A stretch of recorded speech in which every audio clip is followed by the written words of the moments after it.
Greetings everyone, and welcome to part 2 of Sonic Lost World, and now we are entering the desert level. Seriously, this is so Mario, what the heck, game?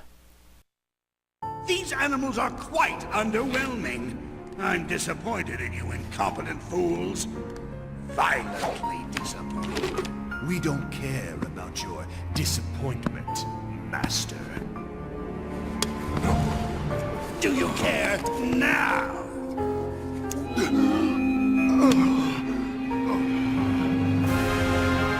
Next time, bring better animals.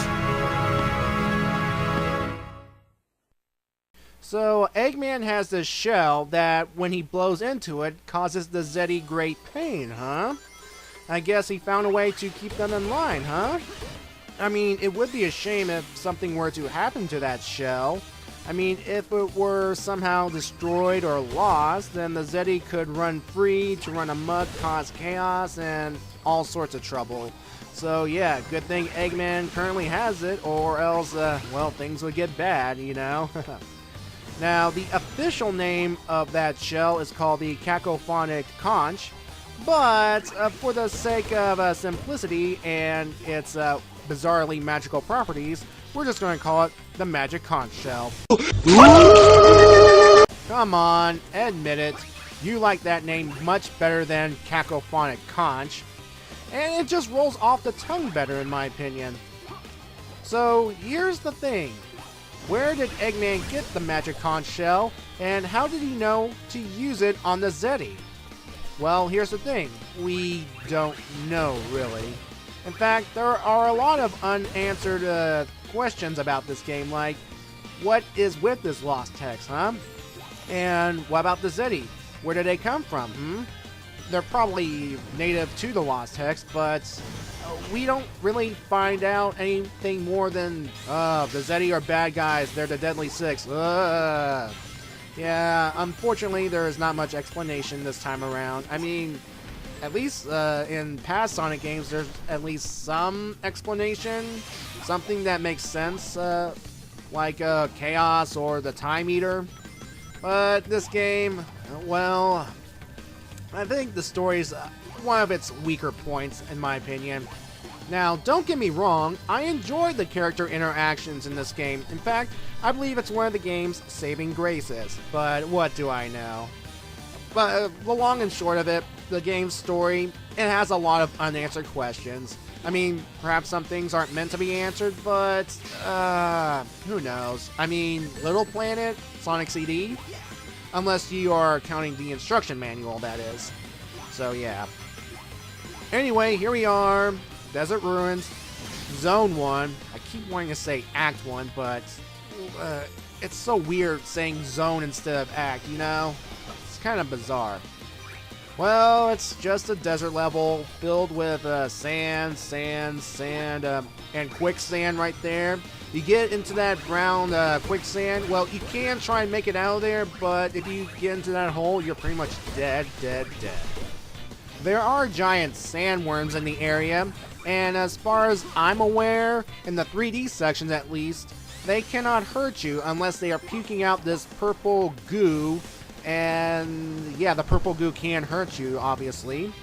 In the 2D sections, they will try and eat Sonic. In fact, we saw this earlier as I was rambling about, Magic Conch Shells and a whole bunch of other things. See, there's that purple goo I mentioned earlier. And this level also debuts a new wisp, Eagle. And to be fair, I don't use it as much. In fact, I don't use it at all because, well, the controls for Eagle, I understand what they're trying to do, the developers, you know, using the Wii U's gamepad as a sort of a control, you know, the whole gyroscope controlling function. And to be fair, I don't like it. I don't like it one bit. I mean, come on. Simple controllers, control stick, analog, come on. What's wrong with the classics? Come on. Or at least give us the option to use the classics, you know? Use the classic control stick and stuff. But no, you gotta tilt your gamepad this way, that way to fly, because, well, innovation. You know, sometimes the basics work. You know the saying, if it's not broke, don't fix it. So, yeah. Now, of course, you want to be careful around here because there will be some sandworms trying to gobble up Sonic, and yep, if you're gobbled up, you will lose a life. So, what is with these sandworms? Is it a shout out to, well, a certain series that features, ow, ooh, that was close, that was close. A certain book series that features giant worms, you know? And if you don't know what I'm talking about, read the book. It's a very interesting and fun book. You know, we have Worm Sign, the Sleeper has awakened, and so on and so forth. And that's all I'll say about that. Or it could also be a nod to maybe Beetlejuice, you know, that planet with sandworms. Who knows? Well, just avoid the sandworms and just keep moving, and yeah, this is where you really need to get used to the parkour system or find those hidden springs to get some distance, or else, oh, your lunch. And you will lose a life. Now, speaking of lives, here's the thing that this game does that, well, I hate, and I think everyone else hates as well. When you collect 100 rings, you get absolutely nothing. Nope, they got rid of that old 100 rings equals life formula. It's like, why? Why? The developers want us to try all these new innovations and stuff. And of course, we will lose lives while experimenting, but come on, game. At least give us some leeway. Give us some handicap. I don't care what. We just need lives, that's all. Now, of course, if we lose all our lives, we get a game over screen, and then we can just try again and then move onward, but then any progress on a stage would be lost, you know? So, yeah. Now, you can live farm to get some lives, and I know a perfect stage to do so. In fact, it's actually the next stage, but when we get there, I'll show you what to do. In the meantime, let's just finish this level once and for all. Of course, these arrow things lead Sonic across the sand. I mean, he can walk across this light brown sand, no problem. He's just going to be a little sluggish, that's all. It's the dark brown sand that has that hole down there, that, well, quicksand hole. You don't want to touch that or else you will die. Alright. Almost there. You know, I could take the middle path, but I'll risk taking this path. I mean, it's a little bit thin, but if I time my jumps and movements carefully, I can make it across. Besides, there is a fire Orbinon on the other side I can home in on. Yeah, there we go. Almost there. Almost there. Just gotta get past these cacti right there. These roaming, moving cacti. Come on. Woo! Oh, come on. Come on. Okay. Avoid the purple goo, and there's the capsule. Boy! Man, this was a long level. Jeez Louise. But hey, it's over.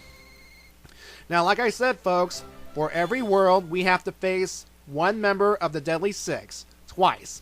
We are approaching Zone 2, which means we will be facing the next Zeti. And in fact, this upcoming cutscene will introduce us to the Zeti in question. So, yeah. Anyway, let's get started. And what's with the honeycomb thing? What? You, fat one! Go take care of that blue pest. Hey, who are you calling fat? You! Now, if you hurry and destroy Sonic, I've got an even bigger sandwich. Boy, that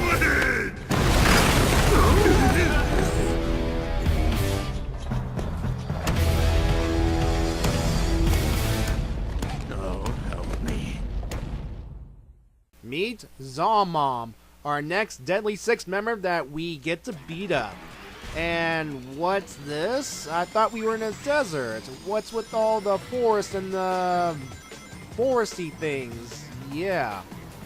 And just like in the encounter with Zaz, well, in Zone 2 of Windy Hill, we get to hear Zomom speak. So, here we go.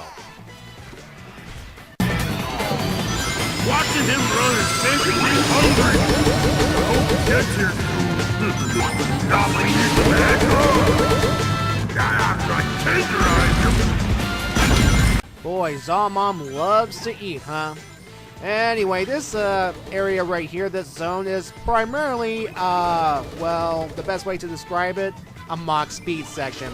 But thankfully, it's not like a Mach Speed section like in Sonic 06.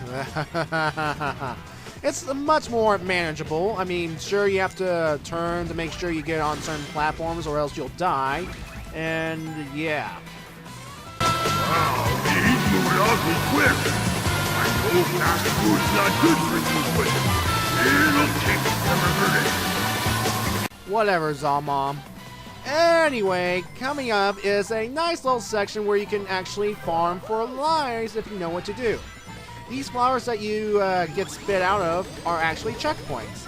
And if you know where to go, you can get 3 lives in one go. Of course, if you want to keep farming, you're going to have to die, so you'll lose a life. But hey, you'll get a gain of 2 each time, so yeah. And see, that's where it is. That's where you need to go to farm for some lives. And here's the thing, folks. If you lose too many lives, this capsule with a wing will appear and... Wait a second. Oh man! I can't believe he made it this far! He's gonna make me look bad! I mean, worse? Is that even possible? I'll have to explain the wing in the capsule some other time, folks. Wow, you're barely a snack! If Sonic's barely a snack, then what does Zalmom eat? Yeah. Anyway, what's happening here is Zalmom will force Sonic into the air, and we have to, well, essentially glide or dive our way back down. You can press the R button to dive faster. And when we get back onto the surface of the face... Oh, you're the worst meal ever! As I was saying, when you land on the face, Zom will stomp the ground so that the face will rotate, and we have to make sure not to fall off. And then when Zom is exhausted, I guess, that's when you can hit him. And the second time around, it's a little bit harder, obviously. He will rotate the head thing twice. And then, when vulnerable, just go for it. You can take him out, no problem. See? That's it. He's done. Does this mean no dessert? Well, didn't your mom say not to play with your food, Zalmom? Alright, folks, we're halfway done with Desert Ruins, and coming up is a cutscene that somewhat explains the plot, sort of, what Eggman's up to this time. Power levels green, Orbot? Power level stable. Extractor activated.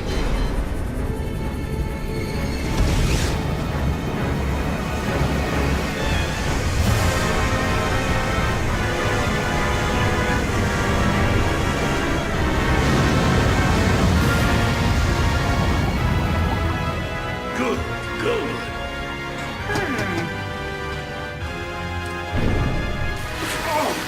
Oh yeah, that's the stuff. Feed me, baby.